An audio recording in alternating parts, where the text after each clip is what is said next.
Edson Arantes do Nascimento was born in 1940, 18 years before his sublime skills with the ball would earn football the nickname the beautiful game. To Brazil, Pelé was everything: a prodigy, a superstar, a talisman. I got the gift from God to play football. And then my father used to say, listen, if you get the gift from God to play, if you be in good shape, nobody stop you.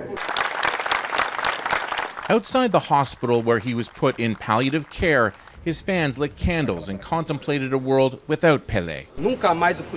Never again will football have a Pelé, says this fan. Never again will football enchant the planet as it did when he laced up his cleats. Pelé played the majority of his career for the Brazilian club Santos, although the big clubs in Europe were certainly interested. In 1958, Santos was forced to tear up a contract agreeing to send Pelé to Italy after fans revolted. A few years later, the Brazilian government declared him an official national treasure, an actual law preventing Santos from making millions in transfer fees from foreign clubs. Confined to playing in Brazil, Pelé did what he did best, scoring goals and leading Brazil to 3 World Cup wins on the way to becoming the first black global superstar.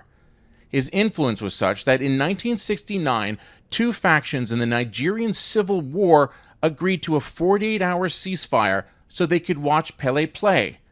An exhibition match. I met him many times in South America or wherever, the global football community comes together.